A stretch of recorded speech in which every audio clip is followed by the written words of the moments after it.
I have talked to you guys before, live and in person. I am the host of Ham Radio Now.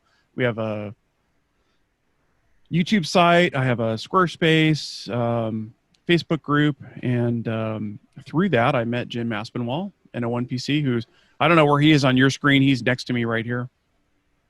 Jim Aspinwall, NO1PC, and I got introduced to David and Gary way back when, if you remember the hands-free law debacle that was going on in the State Assembly and to the Senate and the Transportation Committee, which came about poorly worded, and everybody seemed to be a little scared that we were going to lose the ability to do mobile operations. So a good friend of mine, now Silent Key Norm Lucas, and I got involved in this and said we can't let this happen. And so we started a lot of ham press advocacy. Got a hold of Gary and David, and they were big boosters of getting that story on the air and on the web. Followed it through, gave us a lot of support and contacts with Southern California folks. We got a lot of input. We got a lot of petitions. We won that, mainly just straightening out the language, so we were no longer in question. And I think that formed a pretty good bond of, a little investigative journalism, a little tenacity, and a whole heck of a lot of support for the hobby, which, we can't deny. And then a few years ago, back in 2015, I started a group on Facebook called Amateur Radio Elmers. That group is now grown to about 6,400 members internationally. We keep it family friendly. We keep it technical, objective. And that's sort of set some precedents for the kind of messaging and interests and things that David and I are interested in, and mentoring and getting people licensed, getting them supported and on their way. That dovetails into the Ham Study Project. Gosh, what else have we covered, David? All kinds of things. We got Ward Silver on, getting us a foundation for grounding and bonding, and we're just building this whole community, crossbreeding between a couple of Facebook groups and across the globe. We've got another person involved in it, Peter V. He's goes back and forth between Belgium and Greece and the United States. Collector of old Collins gear. He and I hang out together and find scrounging old radios to fix. So we've got everything from tubes to solid state drives in our history here. A lot of the focus that I started with, that Jim and I partnered up with, is really about education and making different modes, different operations, different ideas available to ham radio operators. You know, when I started off in this, I've only been licensed for coming up on 10 years personally. I got into it because I took a CERT class. And at the end of the CERT class, a couple of hams came and said, hey, you can do a little bit more if you're a little technical. We can teach you how to use a radio, and rather than knocking on doors and turning off gas and water and helping your neighbors, you can, grow into this a little bit more. And that kind of started me down the road, and my major focus has kind of been MCOM. But over the years, I realized that there are as many different things you can do in amateur radio as there are days of the week, and actually probably days of the month, or maybe even days of the years, whether it's MCOM or DXing or contesting or fighting for proper laws, which is, how Jim and I met in terms of the hands-free law. Talking on a microphone is not talking on a cell phone. And one of the reasons why we came together, and one of the reasons I do the podcast I do, is I like to research and find different things about the hobby, things that I didn't know about, and bring them to you, bring them to the community, share them with others. It's sometimes it's hard to find out, deep information about some of these topics. And one of the things that I like to do is kind of dig in and find out and look for other resources like Jim and some of my other Elmers that have been doing this for, much, much longer than I have a lot more skills and knowledge and depth, and, interview them, talk to them, give them the opportunity to share with, our viewers, our subscribers, to dig into a particular item. Like, one of the things I did during COVID here, you can see there's a laptop here. It looks like it's dark. It's off. And there's a radio, and between it, there's a signal link and a power supply. And that's one of my new amateur radio things that I started about 2.5 months ago. I had taken some WinLink classes several years ago and didn't quite stick. And this time around, got exposed by one of the other groups, the Los Angeles area ARES group from Northeast. Has been doing classes and digging in. And I spent a Saturday with them. I learned a little bit more. And now not only am I a proficient WinLink user, but now I'm an RMS gateway host. And that's my gateway here. The only part you don't see of my gateway besides the power supply and the battery on the ground is the antenna on the roof that's dedicated to that. And so,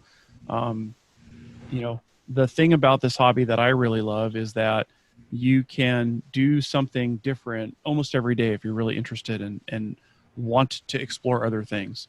If you're just an HT guy or you love DMR, that's great. And you can do that every day. And there's lots of things there for you. And I know as I've discovered DMR, you can talk all across the city or the nation or even the world. And that's great. And get into it and learn a little bit more and dive into it. We did a show on hotspot somewhere on my desk here. I have a hotspot. It's not plugged in right now. But that's what it's all about. It's really about discovery. It's about learning new things. It's about getting feedback from our constituents, Jim and mine, whether it's Jim's Elmer's group, it's my Ham Radio Now Facebook group, or the websites, to say, hey, I want to learn more about this. I want to learn more about that. And then we kind of take it and we run with it. We do some research. We'll go find a guest or guests. And if we can't find someone, then we'll figure it out on our own. And we bring it back to our audience to share with them, to either, help start somebody down a path or help them understand something that they don't know. I often learn from Jim's Elmer's group all of the reasons why the antennas I put up don't work well, right? It's one of those things. And my project tomorrow is getting the tuner out and trying to fix one of the ones that just hasn't been working, because over and over and over again, I've tried to extend this WinLink from just doing UHF, VHF into HF, and I know I figured out what's not working right and what do I need to do to drive a little further. Yeah, to dovetail on that, I think the digging deep part is, I think, the most interesting thing. I grew up in amateur radio with some of the oldest codgers involved in military communications and radio and TV shops in my hometown. And as I got out of helping pioneer 2-meter FM in the late 60s and early 70s and got my general, it was time to get on HF. And I said, well, I got this. I grew up around HF field day since I was 5 years old. I can do this. And you throw up that first long wire and things goes a little sideways. You got to start reaching out and digging and finding out, well, what didn't I know? What didn't somebody teach me as a kid to figure some of that out? And that comes up technically all the time. Those kinds of things do. It sounds like a broken record if you go through any of these forums from start to finish. But, everybody's got the same questions because they start out with the same, little or no knowledge, and they want to jump into the sky right away. So the best thing that I've always had with my opportunities in amateur radio and career is I surround myself or stumble onto some of the best experts in a technology there are. None of us can know everything, so Google doesn't help much because it'll give you 47 answers. So we strive to find the experts. Ward Silver is probably the most familiar expert on grounding and bonding, and if you dig into his background, he's great with HF antennas and a whole lot of other things. So we're gonna try to finish a continuing series in that venue to do things. David, I'm glad you got on WinLink the plug it in way. I just started dabbling with that with my Flex 6300, which has got all the stuff built in. I just connect it all together like Legos in PC software. So I think we've exchanged a couple of messages, and that's kind of fun. And after you get done reading your WinLink email, then it's time to go hit 20 meters and figure out what's going on there. So there's all that technical stuff. I got Walt Underwood, who's an HP engineer, who's done forum operations internally for HP. So he knows how to keep technical projects from going sideways when people have questions and stuff. A lot of the guys that are in the background in the group are broadcast or two-way radio engineers. So, if a question comes up and we don't know the answer, first of all, I don't know, but I'm going to find out for you. And so we're kind of writing a book just on the whole online thing, just as it evolves. And it's kind of a living organism and kind of fun. Sometimes we'll have an expert. Sometimes we'll become the expert. But we like digging into things like the Cal Fire issue and what goes on in state repeaters. And that's come around favorably to a couple of us building relationships in that venue. So, cover the whole gamut. Don't be afraid to ask a question. Yes, somebody's asked it 47,000 times before, but your radio, your condition may give the 47,001th answer to something new. And I think one of the really key important things that we've brought to the community and some of the groups do bring to the community is that we will go and figure it out, and we'll go find you someone and we'll go research it. But we don't just do what I did when my kids were 4 years old and we'll just make up an answer, right? It's real. We do the research. We're looking for information. We're looking for subject matter experts. Ward Silver with the ARRL, he's written a lot of their books. We brought him in because there was questions around antenna and antenna theory and some of those things. I know one of the things that we talked about, I talked about with Bernard to share with you guys is, what are we doing in this COVID time? How is it different? How are we helping as a community?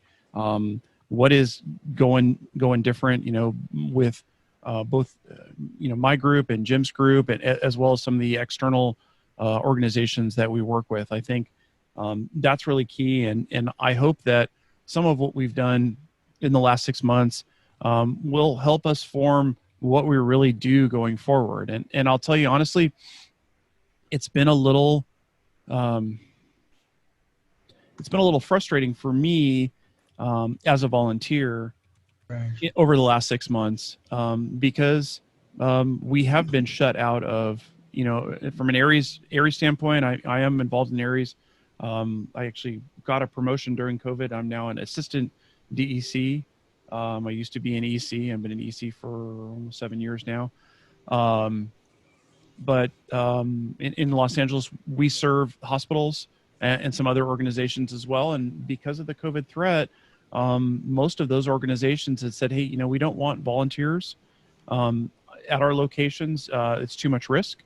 There's too much exposure, and they want to protect us as well as protect the members of their community. And I totally understand that. And we have actually stood by for external operations. Our Aries group is available to help serve hospitals that have communications failures. But there's an understanding that we do it on a very tactical basis, only if there's a huge need. And, we'll operate only externally, from a parking lot. We'll get an HT or some communication device from the hospital directly, which is kind of a typical operating procedure for us anyways. I also volunteer with Los Angeles County Sheriff's Department with the DCS group. And they've, again, that group is just starting to ramp up actual in-person activities. They haven't been doing anything for the same reasons. They're really trying to protect their members, to protect their volunteers, to protect the deputies that are having to work every day as first responders.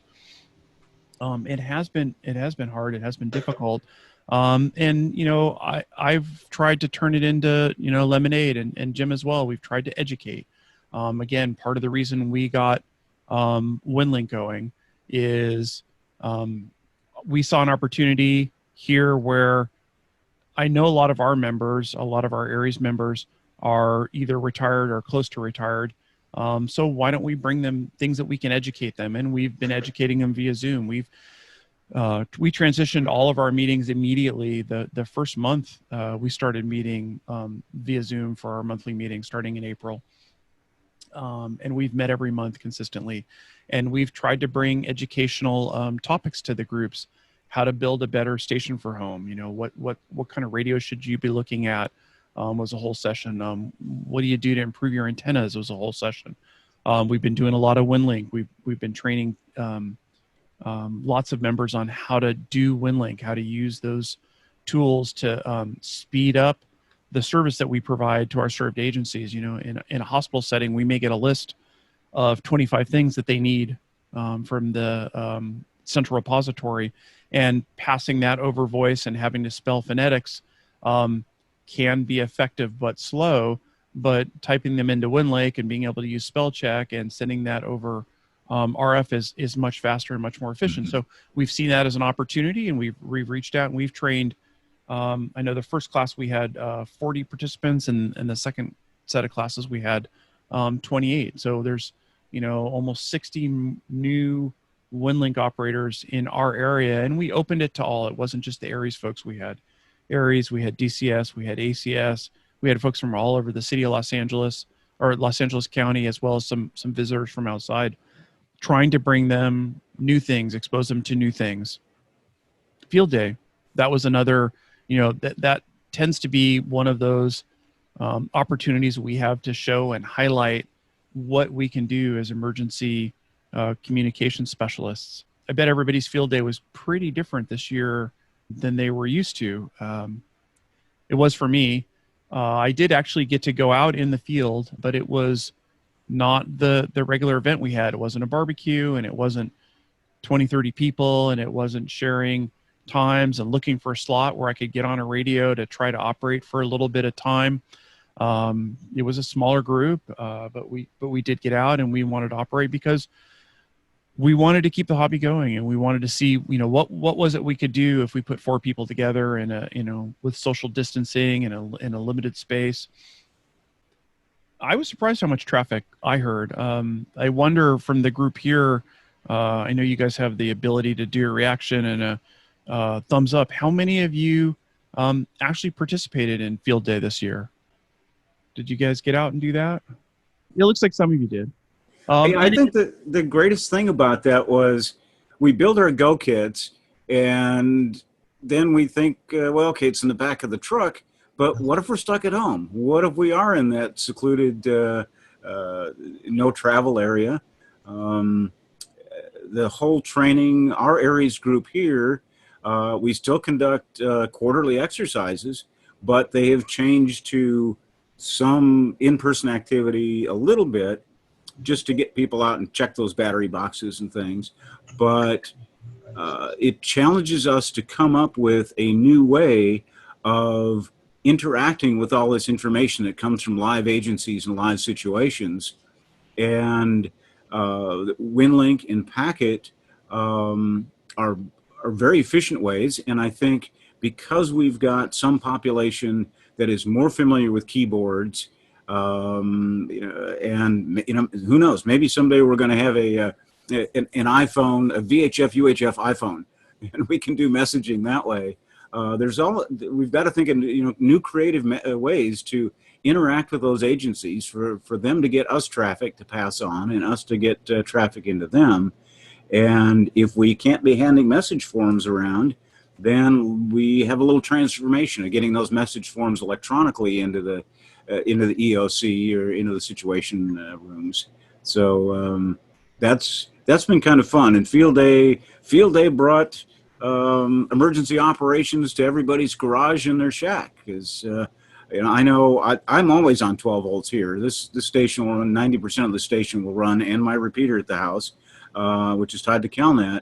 We can make a whole lot of different connections here, you know, on backup resiliency. So it's kind of fun to have a shack and a shop that you can throw things together on the fly, and it's better if we practice these things ahead of time and give them a real tryout. And you know, my WinLink hasn't been fired up in a couple of weeks, but it's already programmed into the Flex. As soon as the Flex comes back alive, you know, we can do these things. So this is what amateur radio does. It's resilient and it's creative. And I think that the field day participation, whether you're on house power or not, that's probably the most time anybody's spent sitting at their operating seat at home making contacts. And it was a blast. You could, if you've never done field day before, it was certainly good practice to want to do it again.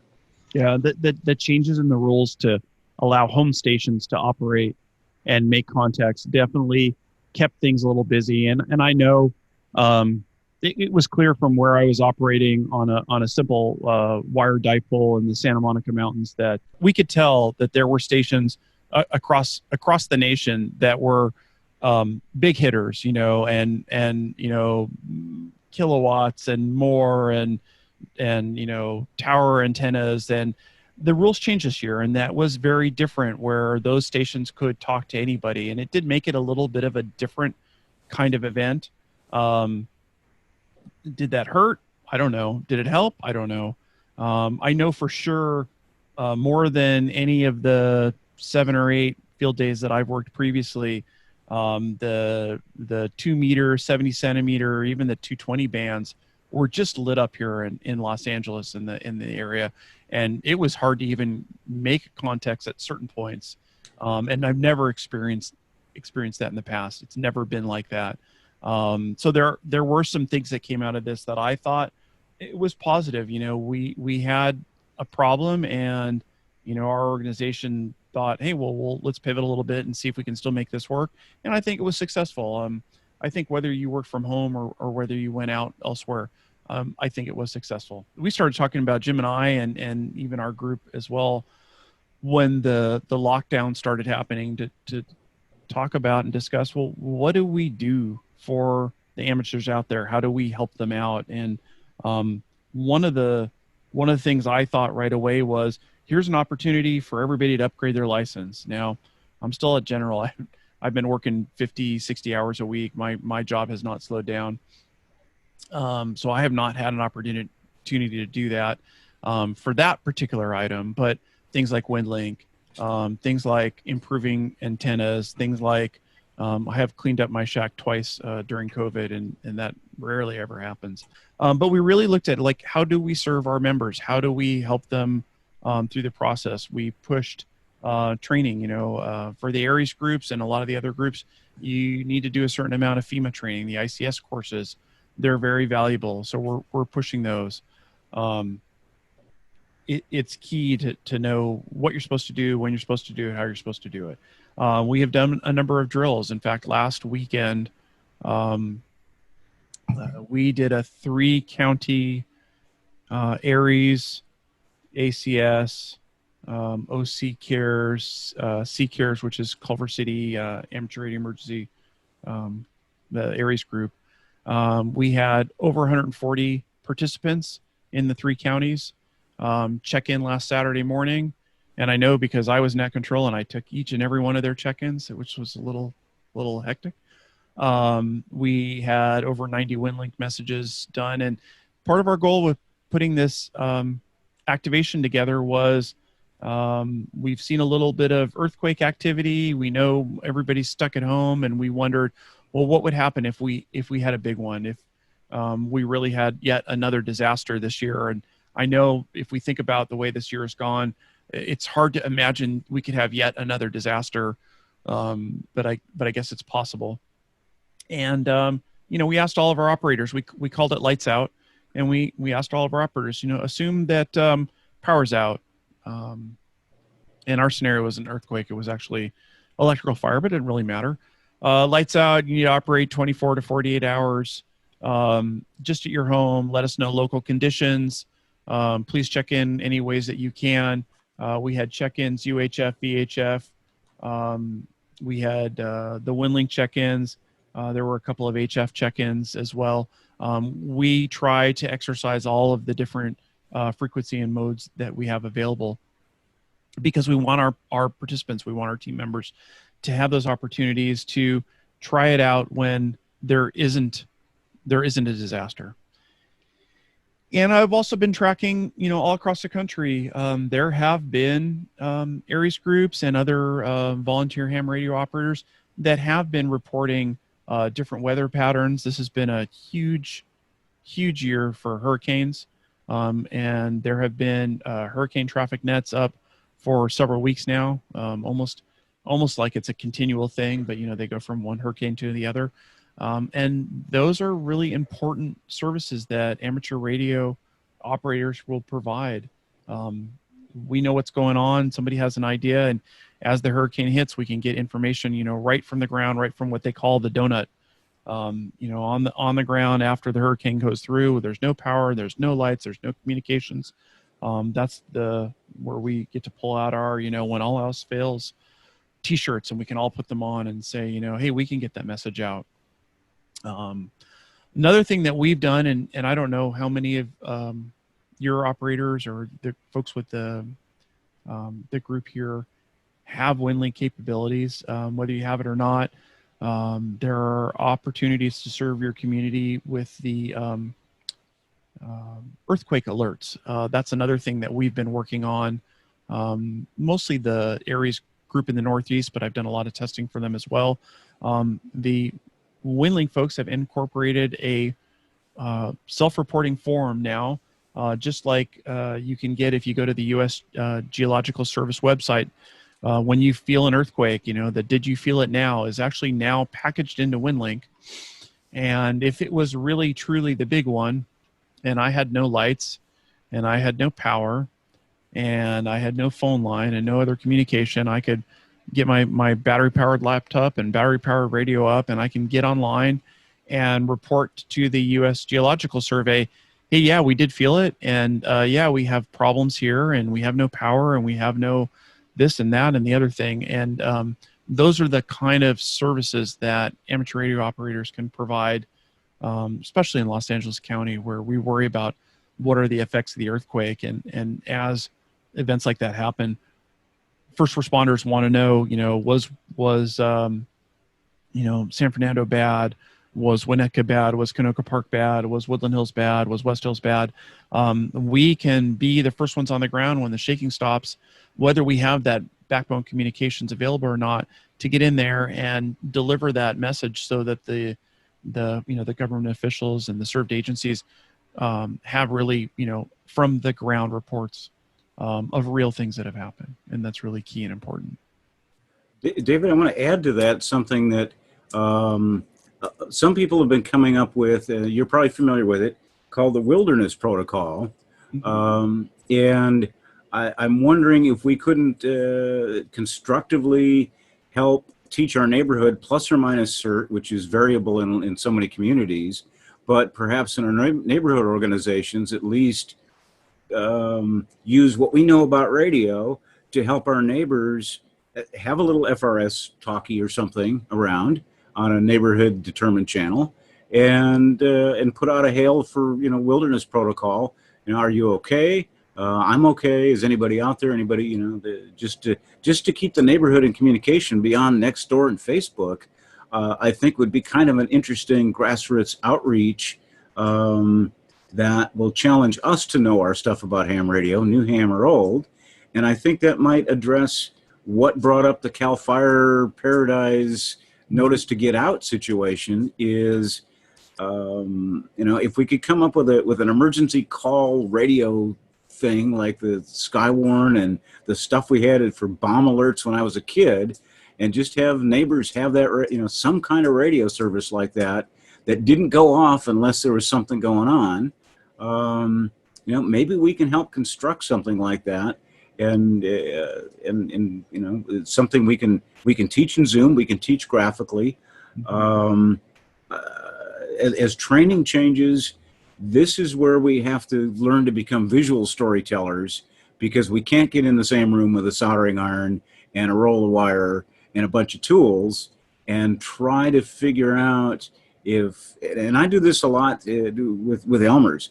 Schematically, and I'll go out on the bench and throw something together. If somebody asks a question,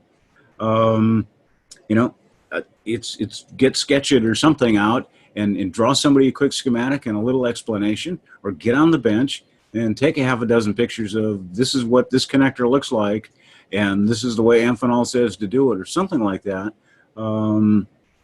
sort of dovetail things into what we wanted to do is the 15, 20-minute Elmer Bench episodes, a little bit of a tip at a time, and build those 15, 20-minute modules of operating and, problem solving. So there's, we can't get together, but we've got some great means to share stuff while we're online. And I dare say that something like WinLink, you can, if you need to send somebody a schematic on how to put a 9-volt battery and an LED together, you can do that on WinLink. A lot easier than Packet. So that visual story can come out in material value at the other end. Same with situation awareness and things of that nature. So absolutely. And I think thanks for bringing up the Wilderness Protocol. That's been something I've been a bit advocate for a number of years. And I'm not sure if everybody's not familiar here with the Wilderness Protocol. I'm just going to walk you through what that means. And it's part of the Aries operating manual. And basically what it says, high level, is starting at 7 a.m. and every 3 hours on the hour until 10 p.m. In the wilderness, or when you're on your own, or just for whatever reason, they want you to get on to the national calling frequencies: 14652, 223 500, 44600, 52 525, and listen for 5 minutes. And the reason I'm a huge advocate of that is I'm very involved in scouting, as Bernard mentioned when he introduced me, and I spend a lot of times in the backcountry, and I don't listen I don't listen to those frequencies during those times because I need help. I listen because I want to make sure that others don't need help. It's a way to extend the life of the battery of your radios. If you're only listening for 5 minutes, 6 times a day, your HT or whatever radio you might be carrying around in the wilderness could last for days and days and days. If you're really having a problem and you're in bad shape, and you've tried everything you can for an hour when you're stuck or stranded or otherwise, it's something to fall back to make sure that over time you can get a message out, and hopefully there's other like-minded folks out there that understand what the protocol is about and will get on there and listen. And I've actually taken to listening at home. Last week marked 6 months of me working from home for my company, since we got sent home because of COVID. And I've actually spent only 2 hours in total in those 6 months actually in the office to do some work that had to be done there. And prior to that, I had an HT on my desk most of the time when I was home, but I didn't work at home a lot. And at work in the office, it doesn't really all make sense because I have a 4-foot desk and there's 25 other people around me. They don't want to listen to this all day. But at home here now, I have a radio on my desk, and that's a new COVID thing. Something that I added because I could and I was here.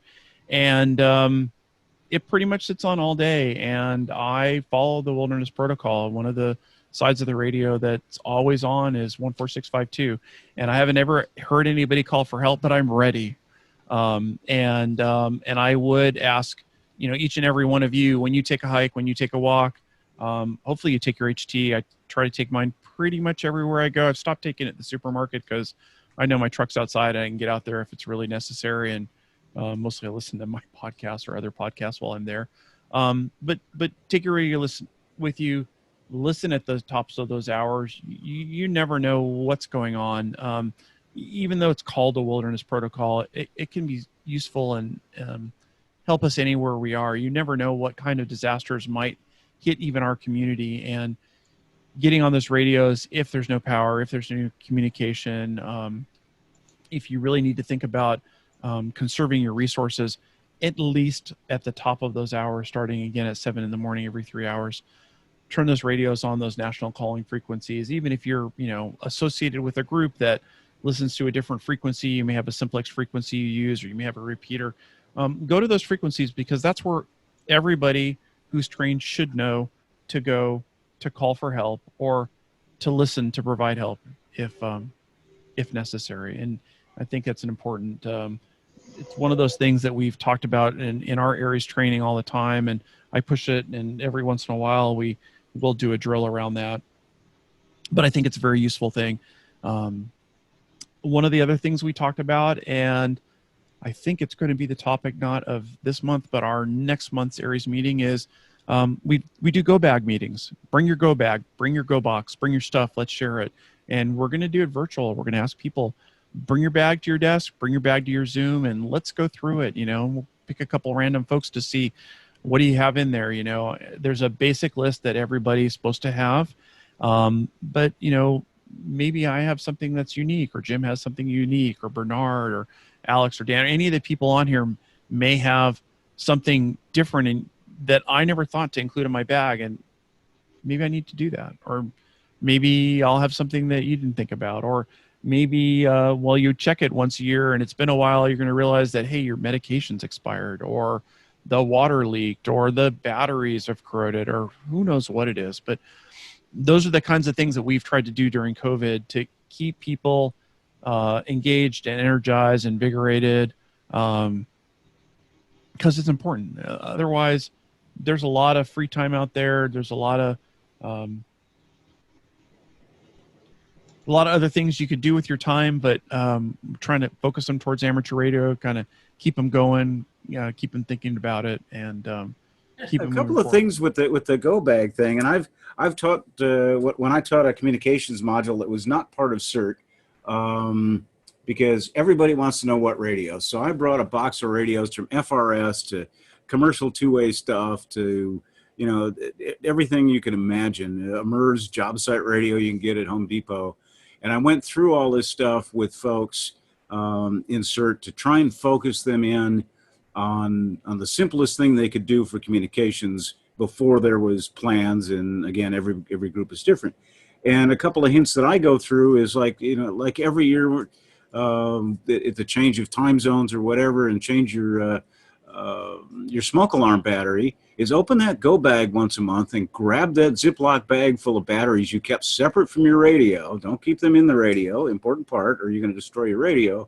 Is circulate that bag of batteries that's in your go kit. Go put it in your HT and use it for your daily activities, and throw a dozen batteries back in it, that are brand new. And if you forget, put a date code on it, like the butter in the fridge. And because you don't know what chemistry is going to do. Don't depend on rechargeable batteries unless you got reliable solar.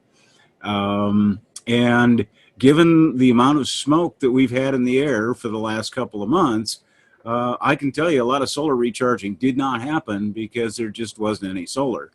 If you can stare up at where the sun is and look at it at noon, you're not getting any solar energy. So there's some very important things to think about in just that practical regard of, oh yeah, I forgot that. And so we can get creative about some of these things. I want to segue back because somebody popped up a message asking who Ward Silver was. Ward Silver, N0AX.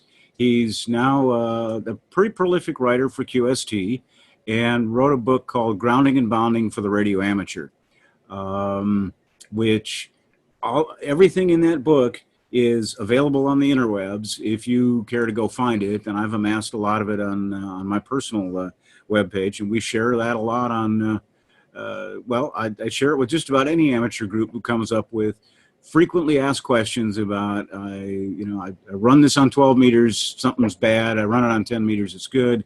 We start to have to drill down to basics, and as the chat window or the support person at the other end, you get real creative about how you can draw people to their questions and things. So one of the things that I have the beauty of 6,400 people asking questions every day and every week. Not so much getting out to ham clubs, and I think I can sort of figure out what the questions might be, but I think for Elmer Bench and what David and I want to focus on helping the community is, aside from sensational things or current events, if we can put together a recurring pool of topics to cover, and maybe we'll play the best of in a year and cycle through some of it, but gathering input from the people who need and want to know stuff, because we can make up subject matter stuff that affects us and interests us, every week, every month.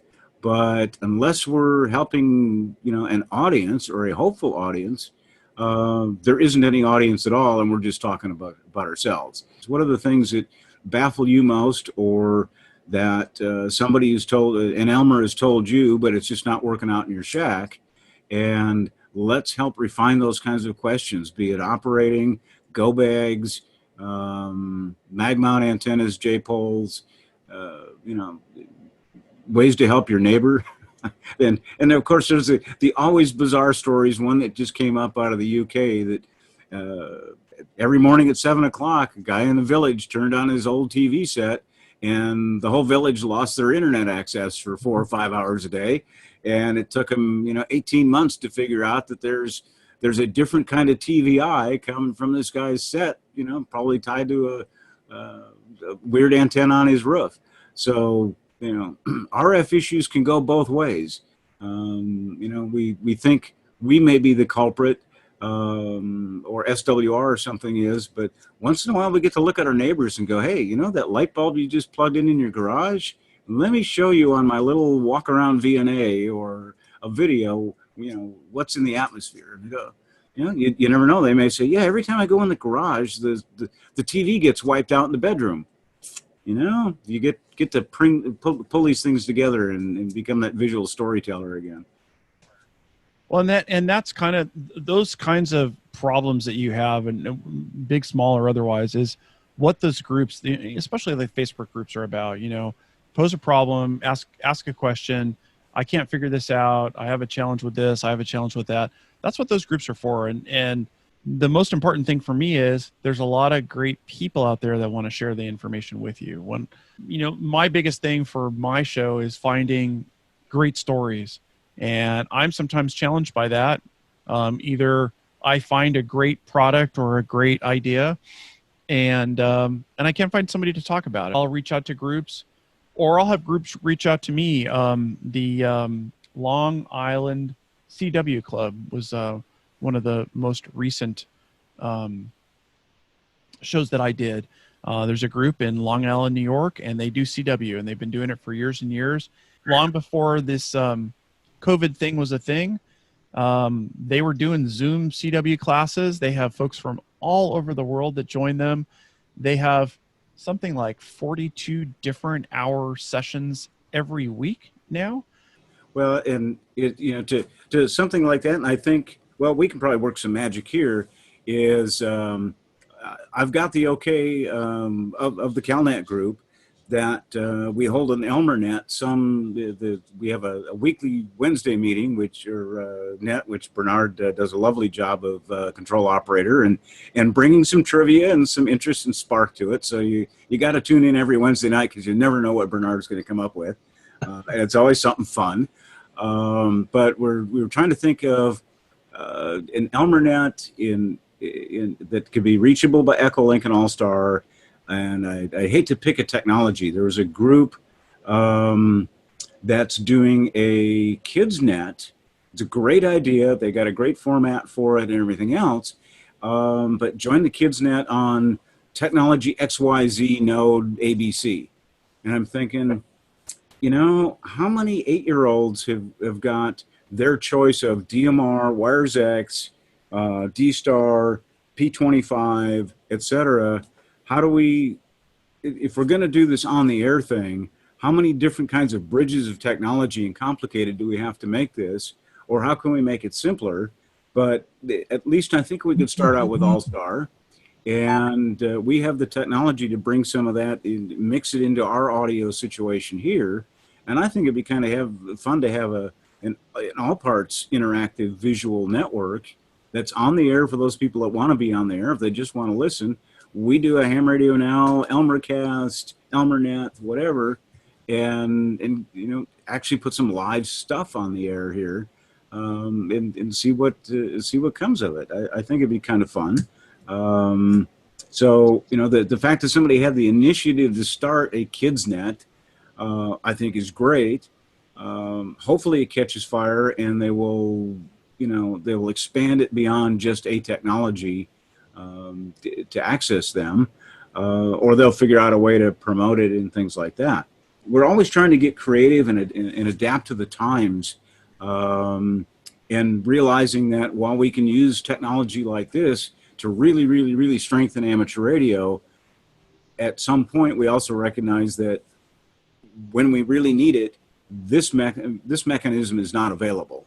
The Zoom is not available. So, how do we give you guys some leave behinds in your own practice, in your own knowledge, so that if you're stuck out there without being able to get onto Facebook or an online ham meeting and ask a question, how are you going to answer that question? And that's best to be informed and equipped, or at least go, yeah, somebody talked about that, and yes, I've got something on my bench I can fix that with. At least plant those ideas that you can get a little bit creative and not go off in the weeds.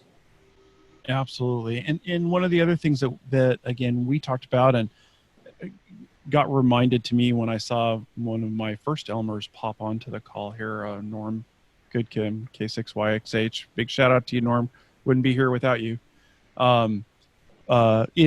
Is upgrading your license. And one of the things that we've been pushing with the Aries members is, if you don't have anything else to do and you're not working, and you can't go to the office and you can't go this and you can't go to the park and you can't, upgrade your license. I know there are some skeptics out there that you do an online test and have it be legitimate. And I know from talking to folks that I highly respect that they are doing it. They're turning out huge numbers. Because they've been able to bring the test to your home, to your Zoom, and make it something legitimate and make it something that, good people that I trust stand behind the results of those tests. It's not just somebody goofing off and I can't have my other screen open and have all the answers there. They're really doing real tests. The last thing that I wanted to talk a little bit about was, what does it mean to, be and I don't want to call myself a personality. And I know that my kids would say, I'm an influencer in ham radio, and Jim, you are too. But what does that mean? What does that take? And I'll tell you, I got on this side of the lens, about 4 years ago. I responded to, a call at the end of a podcast that I listened to from somebody saying, hey, they're looking for somebody to help them out with the show and co-host, and look, now it's all mine. But it's not easy, and it's not just flipping a switch, and it's not just turning on a laptop and making things go. I am surrounded here, and I've been in Jim's studio up where he is, and it's a similar thing. I'm surrounded here by equipment, and just a little bit is amateur radio, but I have 1, 2, 3, 4 screens here that are running my Wirecast studio so that I can record and bring you guests and different screenshots and recordings. And I have a whole 12 channel mixer right next to me here. I'll show you a little bit of this. I have a whole 12 channel mixer that I pipe all the sound through from all of the different sections. I have lots of equipment so that we can properly record and bring you great stories about different things in amateur radio, because it's not like you can go to the library. I don't know the last time I went to a library or bookstore and found a book on amateur radio. Anybody? Seriously? Goodwill. Yeah, maybe Goodwill. And that's frustrating and disappointing. I'd love to be able to do that. And I know there are good resources out there, and there's a lot of stuff online. But that's a way that I can bring you stuff. And so, I've invested in a special workstation down here, and when I can get a great story and bring you a great topic and maybe even a great guest, that's my goal, because I want to share this hobby with lots and lots of other folks. And I know that's why, Jim, I think that's initially why you started that Elmer's group, or you just didn't want to make fun of folks that had goofy ham radio stories, right? Well, I looked at what was online, and just like any other ham gathering on social media, and I've been on social media before, from the dial-up days, and I'll go back a little bit before that, is what I think why I like telling stories about stuff. But I looked at all the other ham communities, and there was always the guy going, how many times is somebody going to ask the question, why does my microphone do this? Or how do you put a PL259 on? Well, we got 770,000 hams in this country. I think that question is going to come up about 770,000 times. And I'd be really disappointed if it didn't. And that's the thing you have to wrap your head around about these evolving groups and things, is that they're not knowledge-based. They aren't bots that automatically pop up answers when you ask a question. There's help desk software for that. And I just looked at, some of the, I'll just call it plain rudeness, to distract from, here we have a curious person. We don't know any characteristic about them. They're just somebody named, group user number 47, ask a question about a coax connector. They deserve an answer. They don't deserve distraction. They don't deserve to be put off. We don't know what country they're from. We don't know anything about them. Just, it's a technical forum. Give them a technical answer in a technical format. And if they don't get some part of it, walk it back to what they can start to identify with. I come up with some of the goofiest analogies for how two things work, and I can change that analogy in, depending on the venue I'm in, once you get to know the audience. And where I think I picked some of that up and was really fond of it was, aside from the fact I grew up around technology of all kinds, and have worked in it in all kinds, all of us in technology, most everybody in technology, unless you're that engineer in the basement lab and you never get out and engage with users, there's a real world interface to what we deal with. From the connector, the plug in the wall, to the PL259, to getting on the air, to helping with a 911 call or whatever. There's a real world out there. And so in my technical careers, I started out being a field service person, working in hospitals on very technical equipment that people who took a 2-year certification course in trade school are now, studying and are now running tests and producing your blood results to tell your doctor if you've got diabetes or you got heart disease and those kinds of things. And I figured, well, all this complicated stuff about blood. I know all this complicated stuff about the machine, and sometimes I can't get here for 2 or 3 hours to fix the machine. So let me show you the top 5 things you, as somebody who runs the machine, can do to get it through your daily, operation before you have to call me or while you're waiting for me to come in. And so at that point, you have to start figuring out what the language interface is going to be between somebody who knows and somebody who doesn't but wants to. My whole life in technology is based on amateur radio. I tremendous credit to my dad and all those guys that brought me up to it, and more credit to them that I can go back to them with better answers than they gave me as a kid. I encountered the same thing when I was new to personal computing. I worked on computers as part of the products that I fixed, but I didn't really understand them. But I thought, well, I'm going to have to get into this somehow. So I have a mentor, a ham radio buddy of mine, Rory, down in Texas. And I said, can you help me with this computer stuff? And he says, what do you want to do? And I said, well, I want to do stuff with PCs. No. What do you want to do with PCs? And he started focusing and helping and mentoring me along in that solution process of picking the right equipment and the right software and setting that. And I took copious notes. I have them here someplace.